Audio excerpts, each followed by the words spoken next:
We all do have to. As you can see, I'm in my kitchen, so. Yeah. It looks really nice too. Oh, I like how the cabinets are framing your head like that. So. Thank you. I use this as an excuse to invest in a new grinder. I'm like, well, it's a prop, I need it for Zoom.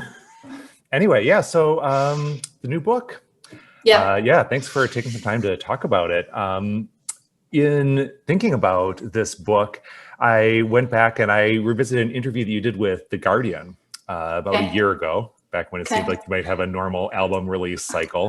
And you talked about how when you're talking about your music and your life history, there comes a moment when you ask yourself, do I want to go there or not? And I noticed that same phrase came up in the book itself in in your conversation with Cassie.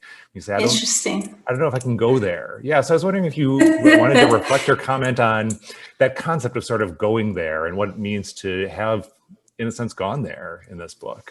Yeah, that's very good detective work there, matching those two things up. I didn't even think about that, but that's really, in a sense, kind of telling on myself in a way, saying that multiple times. I think going there is hardest to reconcile with yourself. Not even like it's not the reactions you're going to get necessarily. It's that you're admitting to yourself finally out, because when something comes out loud, whether written or you say it out loud, it's not just in your head anymore.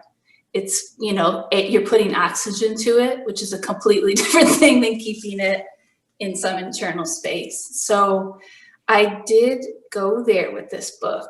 And that was a big part of the process of it, was what is going there.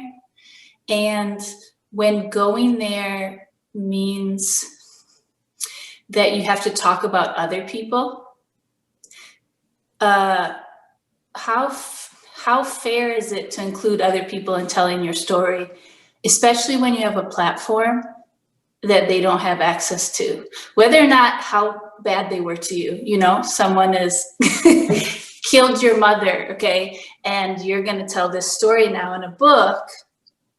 That person who killed your mother doesn't have a book deal, they don't have that same, so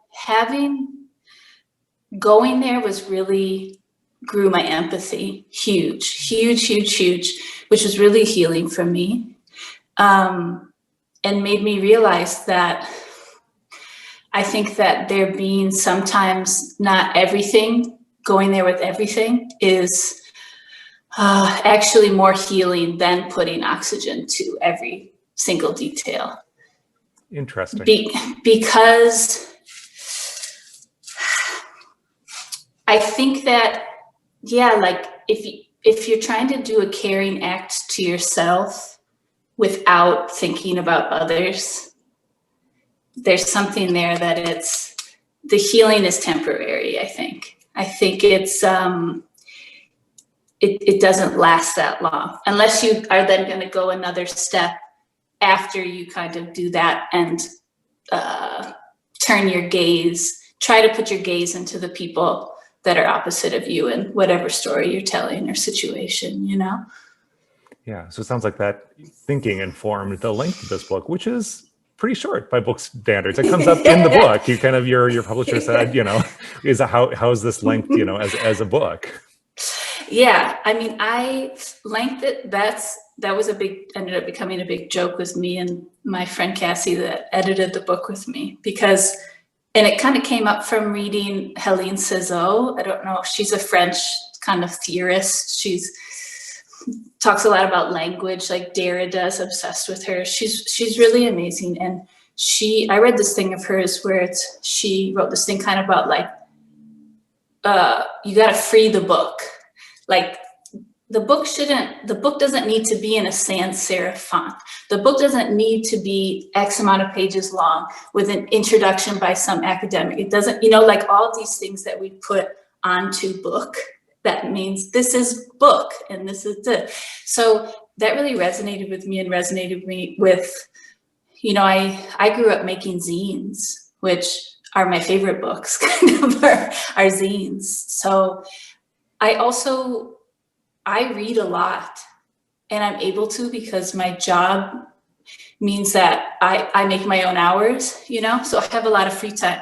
I know that most of my friends that have kind of 9 to 5 jobs or have kids or whatever, they have a really hard time finding a space to read, to even go there. So I really kept that in mind while writing, of that I want this to be a book that anyone can read, that has any amount of time at their disposal, and also level of other books they've read.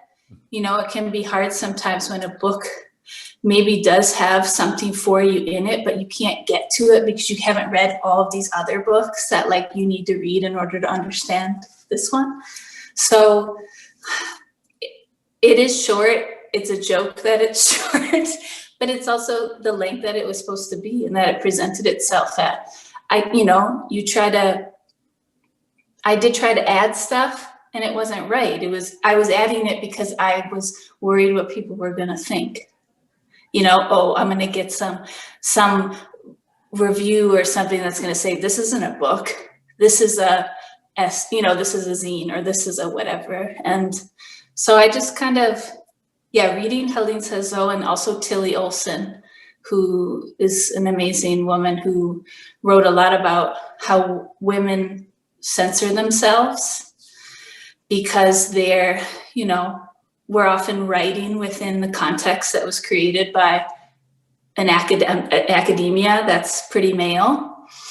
And so those two women, and then working with Cassie as an editor, gave me the strength to just, let it be the length that I want it to be. So. Yeah, totally. Well, to go back a step then, as a multimedia artist, how did you land on a book/zine, the format that this project has taken, as a piece of written material versus something you might have addressed through album form or a film or what have you? Well, the publisher just reached out to me, I guess 2 summers ago, or summer 2019 it would have been, and said that, that I had come up in a kind of editorial meeting they were having, and my name came up, and would I be interested in ever working in this forum? And I said, yeah, I've always thought about that, and I have done some writing, and this would be a really interesting challenge, a new form. So they said, sure, just pitch us something. And from the beginning, it really seemed like it was going to be a kind of a collage, a quilted thing, which is kind of a form I often work in, even with music and in performance. So the form was very natural to me and just evolved. I don't know, it's just the way I've been working. So it came to be, it just presented itself. Yeah. So if this project then started a couple of years ago, quite a lot has happened in the world in the last couple of years. What's it been like to complete this project and publish it and now be in a position to see it start to hit bookshelves, given everything that's happened in the world in 2020 and now 2021? Well, it was interesting because I started the research and kind of preliminary notes for it before COVID. Then was planning on, I put out a record last March and had all this touring booked to promote it, and thought I'm going to write it on tour, which was, it would have never happened. Tour is not, I read on tour, but it was not I didn't know, I'd never written something like, of this involved. So I just thought, it'll be fine. I'll fit it in. Then COVID happens, lockdown, no touring. And it seemed like a gift to the book. This is a very selfish way of looking at COVID. I'm just explaining my personal perspective. But the touring's canceled, and I was able to really focus on the writing, which was great because it wouldn't have happened. I'd probably still be saying to the publisher, I need another year if this was everything had stayed the same. So it being this topic that was so heavy and feeling pressure to fit it in, like, how are you writing, how to write something and not address this at this time? And yet, you know, reading lots of, like I had just been reading one of Gore Vidal's, you know, he did this kind of, he called it like his, I don't remember what his assault on American history or whatever. He did those fiction novels or whatever. And, you know, there's the Spanish flu in one of them. And it's really barely touched on. It mentions something about masks, and then that's kind of it. So I only mentioned it once in the book where it actually felt relevant, fitting it in. It felt like a really slippery slope. Again, that going there thing. If you're going to go there and dissect COVID, that's a whole book in itself. How are we going to begin? God, it's like that. That's a whole new set of research I would need to do. And so working on this project during this time it was good for me. It was actually good for me to have something to focus on, something that made me have a schedule of, like, you know, kind of going to work on it. I ended up subletting a little office space, and I had it 2 days a week, and I would work at home, but then I would go there for these long extended days to kind of take everything I had worked on at home and put it together. And it gave me structure. So I wasn't kind of free floating, like I know happened for a lot of folks, of like, there's no, you know, there's no clock anymore. What the fuck is going on? So I also think I have been preparing for something like this for a long time. I think it's probably been, for me at least, the past 10 years of knowing that this was a possibility of a global, I always thought it was going to be, and I think it's probably still will be, and it's not that this isn't connected. I thought it was going to be a weather thing, you know, it's going to be a weather, and it's going to be, there's no food, which may still come. And this is, you know, COVID is connected to climate, you know, you can't separate it from any of these threads that are coming together at this time that are demanding attention. So I felt ready. I'm grateful for it. I'm grateful to be able to find positives in it and structure. And I'm also grateful that I haven't lost anybody to it, you know, and I'm very lucky for that. And I'm also, you know, I'm lucky that, I don't know, lucky's, I don't actually like that word lucky, so I shouldn't say that, but yeah. Yeah. And I think from a reader's perspective, although the book deals with, you know, some long-standing traumas and issues that have, you know, been around for a long time, and events that happened in the past, the timing doesn't feel like a coincidence, because it feels like a time where all of us are confronting traumas of all sorts that we might have had the privilege to ignore in the past or swept under the rug, you know, confronting changes in the climate, changing, you know, the vulnerabilities in our healthcare system, racial trauma. So your books felt sort of part of that process for me as a reader.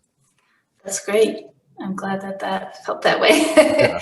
Felt that way for me. And I think that confronting trauma, or just, you know, dealing with whatever it is in your life that's keeping you from running efficiently, or opening up to the larger questions of, like, what is life, and what's birth, what's death, you know, these things that I think are maybe where our time should really be spent on this very short time we have here on this planet, instead of dealing with all this garbage that gets thrown on us.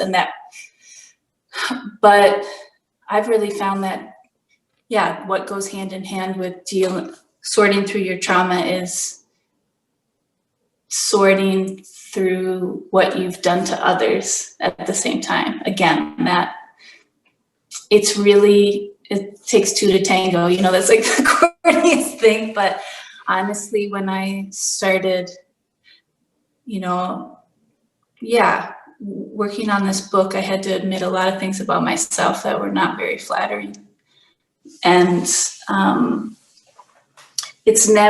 don't think it's ever just someone else. So.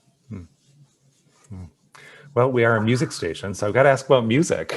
Okay. Yeah, and where you're at with music, because you would release this incredible album and we're all set to tour. You're going to come to Minneapolis, and then COVID happened and the book happened, which, it's great that has been able to happen. But what are the next steps for you as a music artist now? I'm making a record right now that will come out sometime early 2022. And I've been working within these limitations and just creating the record pretty much over email with friends, which has been fun. It's again been, what can you do? I could sit around and be really bummed out that I can't have the same experience I had on Heavy Light, which was being 8 days in a studio with 20 people, and it was like music summer camp. It was so amazing, and we were like, doing something that's now like a lethal weapon, like 6 people singing around a mic, like you can't do that now. Instead, it's just using the limitations as, the parameters of the project, which has been a much better way for me to deal with it. And it's made a new kind of sound come out, doing a lot of MIDI stuff. So MIDI mimicking real instruments. So trying to still get that live group feel, that very full feel, but synthetically. So, and then, meditating a lot on city, like living in a city and what a city is now. And now that we can't really use our cities, in the way that we maybe, I'm from the suburbs outside of Chicago. So like, why did I move to the city and always want to as a teenager? Those things that aren't really available now. What does that mean? And what have cities always been? Are they maybe fronts? I think they might be fronts for these vast systems that are of oppression, that we think it's worth it because look at this great city. Look all there is to do. So the record's kind of becoming a city music record, a record for going out when you can't go out. Good. Well, I hope we're able to go out a little bit more by the time it arrives, but I will look forward to hearing it wherever I'm able to. Yes, we'll see. Yeah.